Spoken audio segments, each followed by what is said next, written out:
भगवा वस्त्र में माथे पर टीका, सिर पर बड़ा सा जूड़ा रखे जब एक महिला अंग्रेजी में भाषण देने लगती है तो लोग ये देखकर हैरान रह जाते हैं। जी हाँ, सही सुना आपने।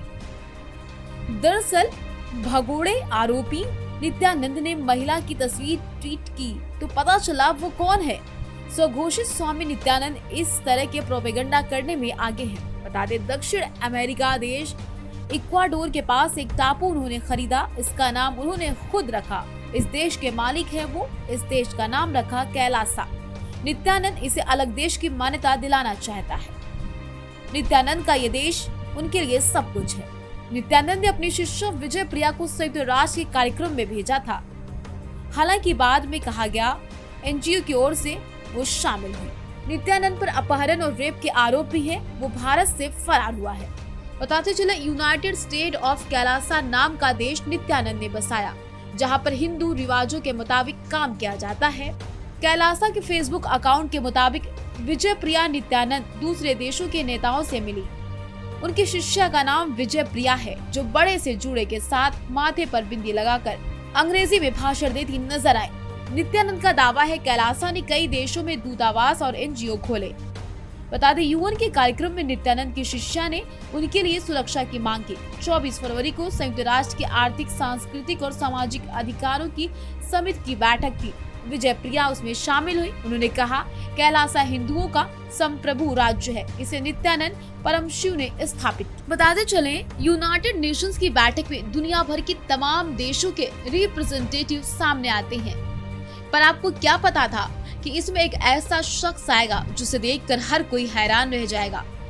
संस्कारी दिखने वाली रिप्रेजेंटेटिव लोगों के लिए एक बहस का मुद्दा बन गई है। दरअसल सोशल मीडिया पर जब इनकी तस्वीर आई तो लोग इनके बारे में जानने के लिए उत्सुक होने लगे।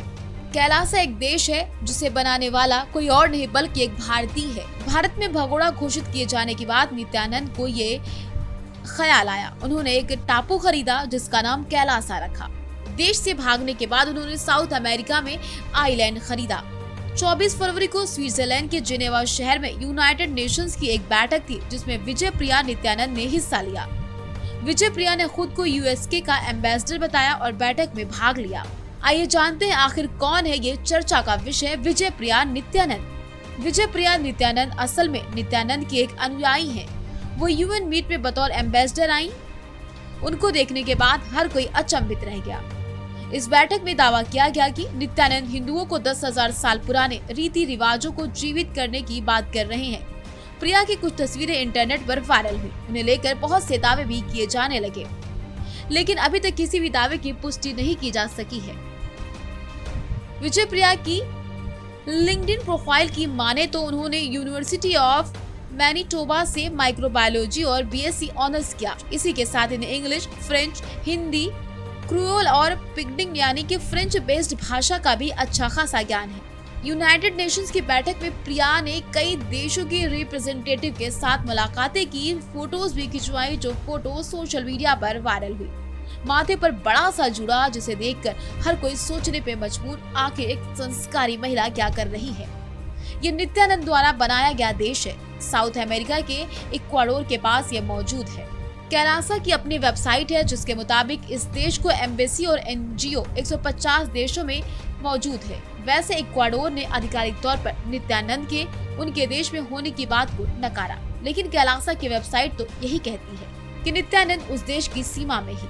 2019 के बाद से नित्यानंद का कोई पब्लिक अपीयरेंस नहीं हुआ। सोशल मीडिया के जरिए प्रचार प्रसार कर रहा है वो। 2014 में नित्यानंद के आश्रम में एक 24 साल की लड़की की मौत हो गई थी। आरोप लगा था उसे आश्रम में टॉर्चर किया गया। 2022 में तो कर्नाटक कोर्ट ने नित्यानंद के खिलाफ नॉन बेलेबल वारंट भी जारी कर दिया था।